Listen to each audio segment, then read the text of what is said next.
Hyderabad Satara gadget लागू करा आणि ते दिवाळीपर्यंत लागू करा असं मनोज जरांगे पाटील यांनी म्हटलंय। अन्यथा झेडपीला सरकारची एकही सीट येणार नाही असा इशारा सुद्धा जरांगेंनी दिला। मनोज जरांगे पाटील यांनी महायुतीला हा इशारा दिलेला आहे। दसरा मेळाव्यातून जरांगेंनी शेतकऱ्यांसाठी 7 प्रमुख मागण्या केल्या। ओला दुष्काळ जाहीर करण्याची जरांगेंनी मागणी केली।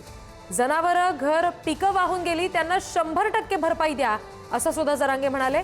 शेतकऱ्यांच्या मागण्या मान्य झाल्या नाहीत तर झेडपी निवडणुका होणार नाहीत असा इशारा सुद्धा जरांगेंनी दिला। बघूयात मनोज जरांगे या संदर्भात नेमकं काय म्हणतात।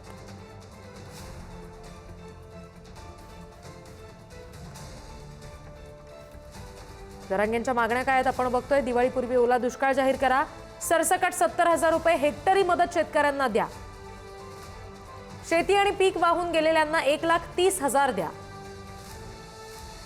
जनावरं, सोने त्याचबरोबर धान्य वाहून गेलं त्यांना 100% भरपाई द्या, शेतकऱ्यांची संपूर्ण कर्जमुक्ती करा असं सुद्धा जरांगे आपल्या मागण्या करताना म्हणालेले आहेत। शिवाय आत्महत्या केलेल्या शेतकऱ्यांच्या कुटुंबांना सरकारी नोकरी द्या अशी ही मागणी त्यांनी केली। मागण्या मान्य केल्या नाही तर निवडणूक घेऊ देणार नाही असा इशारा सुद्धा दिलेला आहे। जर सरकारनं गॅजेट हैदराबादचं सातारा संस्थांचं लागू केलं नाही आणि विशेष सांगायचं राहिलं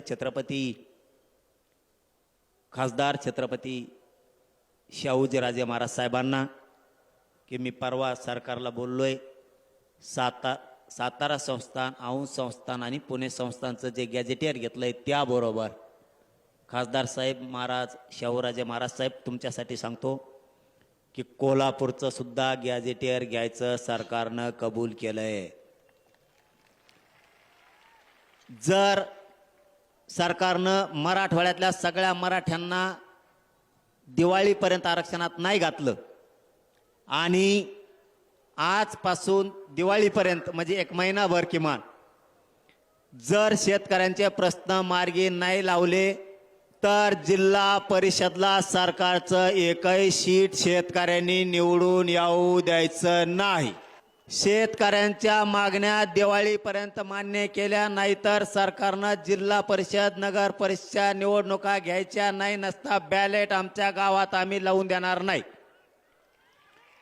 महाराष्ट्रातल्या सगळ्या शेतकऱ्यांची कर्जमुक्ती केल्याशिवाय, ओला दुष्काळ जाहीर केल्याशिवाय, त्याला मागल 100% त्याचं नुकसान भरपाई दिल्याशिवाय, पीक विमा दिल्याशिवाय आम्ही निवडणुकीची तारीख घोषित करून देणार नाहीत। आणि तुम्ही जर केली तर मंत्र्यांना महाराष्ट्रात सभा घेऊ द्यायची नाही।